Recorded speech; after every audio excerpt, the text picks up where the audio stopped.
اعوذ باللہ من الشیطان الرجیم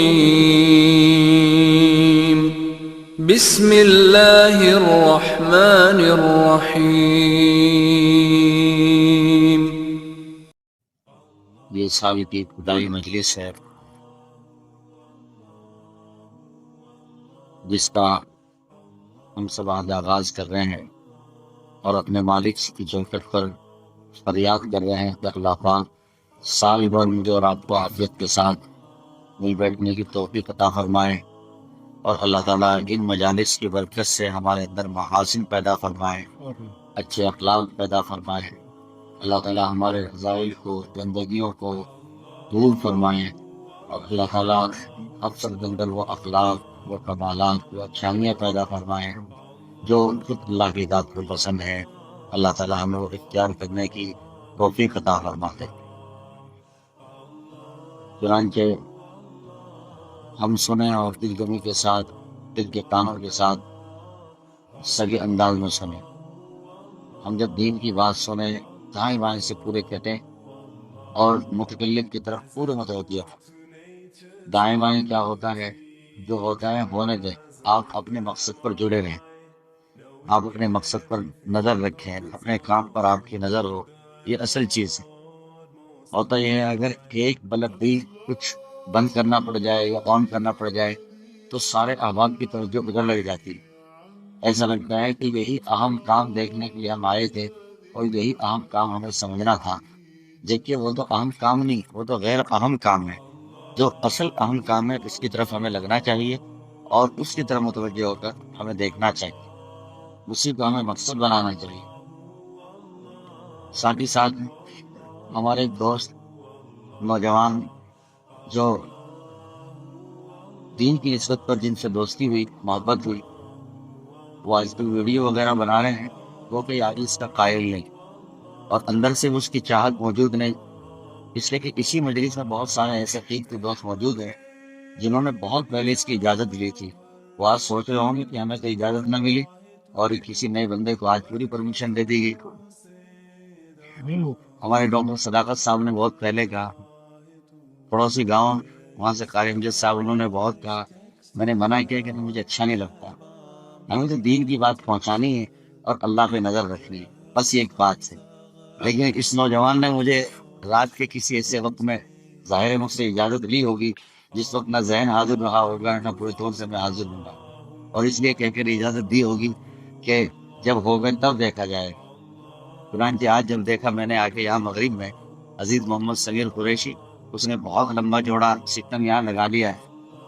میں نے کہا واہ، یہ تو عجیب قبضہ ہوا پوری مسجد پر، ایسے جیسے بالکل شادی ہونے جا رہی ہو اور شادی کے لیے خاص ویڈیوز بن رہی ہوں آج۔ اس لیے میں نے اس کے کندھے پہ ہاتھ رکھا اور پیار سے سمجھایا، نہیں عزیز، ہمارا یہ اصلی کام نہیں، حقیقی کام نہیں، ہمارا کام تو اصل پیغام پہنچانا ہے اور رب کے لیے پیغام پہنچانا ہے۔ اور اسی رب نے قرآن میں فرمایا کہ فَتَكُنْ فِي صَخْرَةٍ أَوْ فِي الْأَرْضِ يَأْتِ بِهَا اللَّهُ۔ آپ جو اچھا کام کریں گے نا،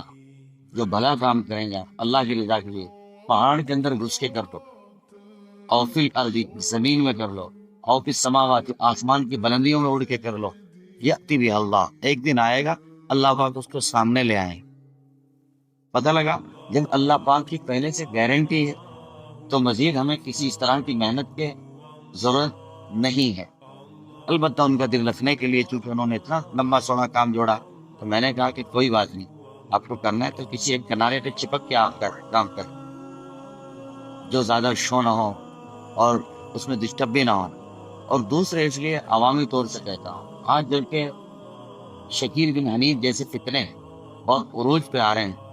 اور آج جبکہ غامدیہ جیسے فتنے بہت ترقی کے ساتھ آگے بڑھ رہے ہیں، اور آج جبکہ بہت سارے ایسے نیوز چینل کھل گئے ہیں، ہمارے نوجوان جب ان کو دیکھتے ہیں، بولتے ہیں، ان کو فالو کرتے ہیں اور پھر ایسی ایسی بات سنتے ہیں جو عقائد کو ٹھگنے والی، ایمان کا سودا کرنے والی، جی، اور انسان کو بے ایمان بنانے والی، اس کی نمازوں کے مسائل اور فقہ احناف کے مطابق جو اس کی نماز رہ سکتی ہے اس کے طریقوں کو اس سے ختم کرنے والی ایسے ایسے بیانات آج کل یوٹیوب پہ لگے ہیں، لوگ انہیں دیکھ دیکھ کر گمراہ ہو رہے ہیں۔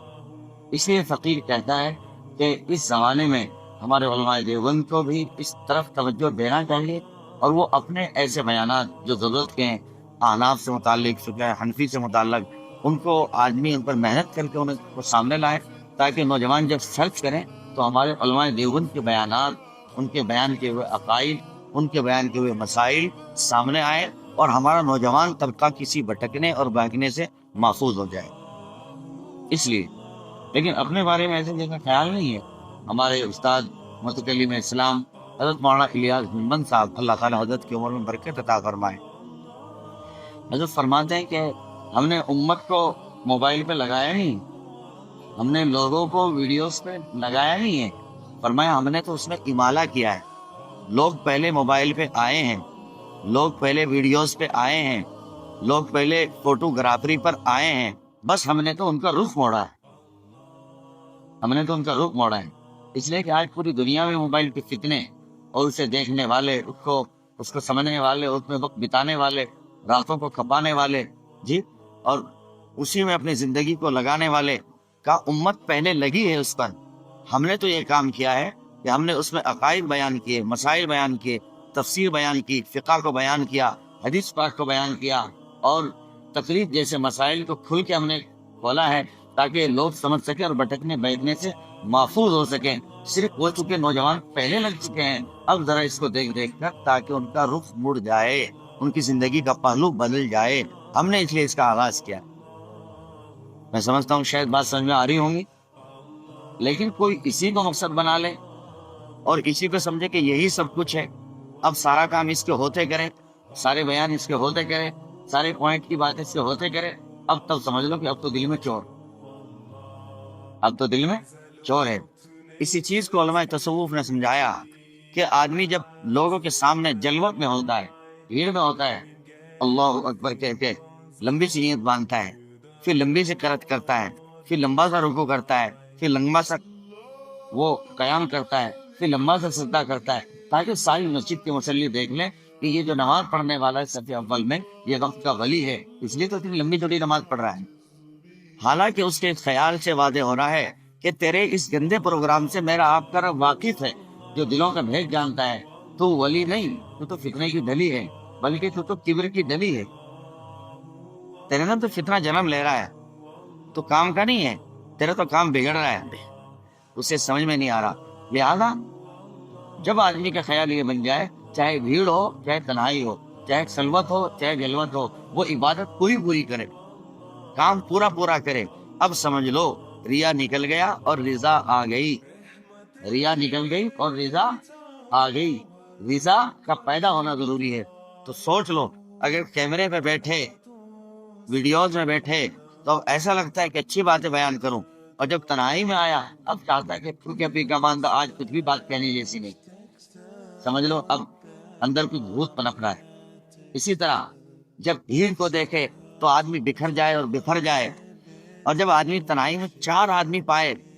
دین کی بات سننے والے، اب اپنا مقصد بھی بھول جائے، اور اب سمجھے نہیں کہ کس طرح بات کہنی ہے، کس طرح سمجھانی ہے، اب سمجھ میں نہیں آ رہا کہ آج تو مزہ ہی نہیں آ رہا۔ پتہ یہ لگا کہ اب آپ مزے کے لیے کر رہے تھے، لیکن رب کی رضا کے لیے آپ بولو بھائی نہیں کر رہے تھے، یہ آپ کا چور پکڑا گیا، اور اس چور سے وہ رب واقف ہے، یعلم خائنۃ الاعین وما تخفی الصدور۔ اللہ تعالیٰ ہمیں ان چوروں سے بچا لے، اور ان چوروں سے بچا کر اللہ پاک زندگی گزارنے کی توفیق عطا فرما دے۔ بس یہ خانقاہیں، یہ سب چیزیں، یہ چوروں کو نکالنے کے لیے ہے، اور چوروں کو پکڑ کر انہیں سائل کرنے کے لیے ہے، اور اصلیت پیدا کرنے کے لیے ہے۔ چنانچہ آج کا عنوان بھی یہی کچھ ہے، میں مقصد پر آ گیا ہوں، بس بات شروع کرتا ہوں۔